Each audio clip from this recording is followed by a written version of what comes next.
வந்து சிவா கிட்ட இதுக்கப்புறம் நீ நிம்மதியாக இரு டாக்டர், உன் வாழ்க்கை இதுக்கப்புறம் எந்த பிரச்சனையும் வராது, நான் உன்னை விலகி போயிடுறேன், ஒரே ரெடியாக நான் போயிடுறேன் அப்படின்னு சொல்லிட்டு போகிறாங்க. அதை கேட்டு சிவா மனசு கஷ்டப்படுறாரு.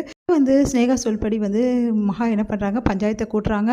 அப்போ கரெக்டாக பஞ்சாயத்தில் எல்லாருமே வந்து நிற்கிறாங்க. அப்போ யார் வரப்போகிறது, சிந்துக்கு எதிராக யார் வந்து சாட்சி சொல்ல போகிறது, ஒன்றுமே புரியலையே அப்படின்னு சொல்லிட்டு எல்லோரும் பார்த்துட்டு இருக்கும்போது கரெக்டாக அங்கே சிட்டுவை கூட்டிகிட்டு வராங்க. சிட்டுவை பார்த்து எல்லாம் அதிர்ச்சி அடைகிறாங்க. சிட்டுவா அப்படின்னு சொல்லிட்டு எல்லாருக்கும் ஒன்றும் புரியல. அடுத்து வந்து சிட்டு என்ன சொல்ல போகிறா, ஒன்றும் புரியலையே அப்படின்னு சொல்லிட்டு எல்லாருமே பார்த்துட்ருக்காங்க. மகா வந்து பஞ்சாயத்துக்காரங்கிட்ட சொல்கிறாங்க, இங்கே பாருங்கள், என் பையனுக்கும் வந்து அந்த சிந்துக்கும் வந்து கல்யாணம் நடந்துச்சு, அது எப்படின்றது உங்கள் எல்லாருக்குமே தெரியும். உண்மையை வந்து நான் நிரூபிக்கிறது நாங்கள் இங்கே வந்திருக்கோம். அன்னைக்கு சிந்து சொன்னால் இந்த மாதிரி என் பையன் தான் கூட்டும் போயிட்டு தாலி கட்டினா மலைக்கோயில்லை அப்படின்னு சொல்லிட்டு, அது உண்மை கிடையாது. நாங்கள் எவ்வளோ சொல்லி பார்த்தோம், யாருமே எங்கள் பேச்சை கேட்கல. ஊர்க்காரங்க அதுக்கப்புறம் எங்கள் அக்கா எல்லாரும் சேர்ந்து கல்யாணம் பண்ணி வச்சுட்டிங்க. ஆனால் இப்போ அது உண்மை கிடையாது. அதை நிரூபிக்கிறதுக்கு எங்களுக்கு வலுவான சாட்சி இருக்குது. அதை விசாரிக்கிறதுக்கு தான் இந்த பஞ்சாயத்தை கூட்டியிருக்கோம் அப்படின்னு சொல்கிறாங்க. சரிங்க, உங்ககிட்ட வலுவான சாட்சி என்ன இருக்குது அப்படின்னோடனே, இந்த மாதிரி கல்யாணத்தில் என்ன சொன்னீங்க, இந்த மாதிரி சிவா தான் வந்து சிந்துக்கு ஐ லவ் யூன்னு மெசேஜ் அனுப்பிச்சாரு தினமும் அப்படி சொன்னீங்களா இல்லையா? ஆனால் சிவா அனுப்பலை, அதுக்கு சாட்சி இந்த பொண்ணு தான் அப்படின்னு சொல்லிட்டு சொல்லிட்டுருக்காங்க. ஸ்னேகா அதை கேட்டு எல்லாம் அதிர்ச்சி அடைகிறாங்க. நீ என்னம்மா சொல்கிற அப்படின்னோடனே, ஆமாம், இந்த பொண்ணு அவங்க வீட்டில் வேலை செய்கிறா. ஆமாம், சிட்டு தான் எங்களுக்கு தெரியுமே அப்படின்றாங்க பஞ்சாயத்துக்காரங்க. இந்த பொண்ணு அங்கே வேலை செஞ்சுட்டு இருக்கும்போது இவளுக்கும் சிந்துக்கும் நிறைய பழக்கம் இருக்குது, அவள் வாயிலே சொல்லுவா, நீங்கள் வேணால் கேளுங்க அப்படின்னோடனே, எல்லாரும் என்னை மன்னிச்சிடுங்க, நான் ரொம்ப பெரிய தப்பு செஞ்சுட்டேன்னு இப்போ தான் உணர்றேன். ஸ்னேகாக்காவும் சிவா டாக்டரும் வந்து விரும்பியிருக்காங்க. ஆனால் சிந்து வந்து சிவா டாக்டரை ஒரு ஒன் சைடாக லவ் பண்ணிட்டு இருந்தா. இந்த சூழ்நிலையில் சிந்துக்கு வந்து ஆறுமுக அண்ணாவுக்கும் வந்து கல்யாணம் பண்ணுறதுக்காக ஏற்பாடு பண்ணிட்டு இருந்தாங்க. அப்போ கரெக்டாக வந்து சிந்து என்ன பண்ணா, என்னால் இதை கல்யாணம் பண்ணிக்க முடியாது, எனக்கு சிவா டாக்டர் வேணும்னு சொல்லிட்டு அழுதுட்டு இருந்தா. அப்போது வந்து என்கிட்ட ஒரு உதவி கேட்டா, நீ எப்படியாவது வந்து சிவா டாக்டரோட ஃபோனை எடுத்து எனக்கு ஐ லவ் யூ மெசேஜ் அனுப்பிச்சின்னா கண்டிப்பாக அதை வச்சு நான் வந்து எப்படியாவது வந்து சிவா டாக்டருக்கு பொண்டாட்டி ஆகிடுவேன் அப்படி சொல்லிட்டு சொன்னான். நானும் அதன்படி மெசேஜ் அனுப்பிச்சிட்டு இருந்தேன்.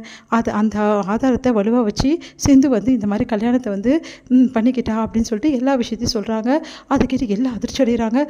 சிந்து, உண்மையை சொல்லு, இந்த பொண்ணு சொல்கிறதெல்லாம் உண்மையா, சிட்டு சொல்கிறது உண்மையா அப்படின்னு சொல்லிட்டு சிவாவோட பெரியம்மா வந்து அன்னபூர்ணி கேட்குறாங்க சிந்து கிட்ட.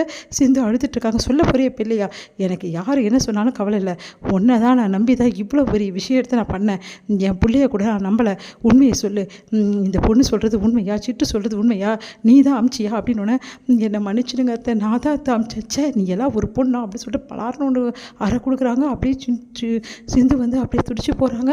உன்னை எல்லாருமே அதிர்ச்சி அடைகிறாங்க. ஒன்றை போய் நான் நம்பினேன் பாரு, என்ன பண்ணணும்னு எனக்கே தெரியல, என் பிள்ளைய நம்பாமல் ஒன்றை நான் நம்பினேன்னு என்ன காரணம்? ஒரு பொண்ணு இந்த மாதிரி தப்பை வந்து சொல்லவே மாட்டா யார்கிட்டையும் நான் நினச்சேன்.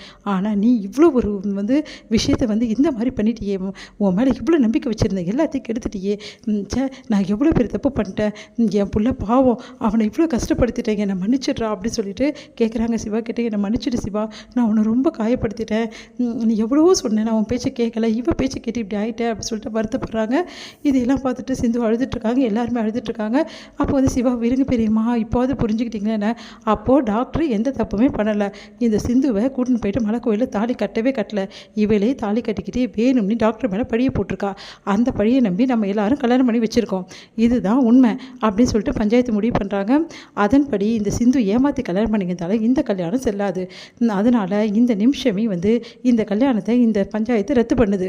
அதே மாதிரி சிந்து கழுத்தில் இருக்க தாலி சிவா கட்டினது, அதனால் சிவா டாக்டர் அந்த தாலியை அவர் கையாலேயே வந்து எடுக்கட்டும் அப்படின்னு சொல்லிட்டு சொல்கிறாங்க. டாக்டர் நீங்கள் என்ன சொல்கிறீங்க அப்படின்னு சொல்லிட்டு பஞ்சாயத்துக்காரர் கேட்கட்டோன்னே டாக்டர் சிவா அதிர்ச்சி அடைகிறாரு. அப்படியே பார்த்துக்கிட்டே இருக்காரு என்ன சொல்லுதுன்னு.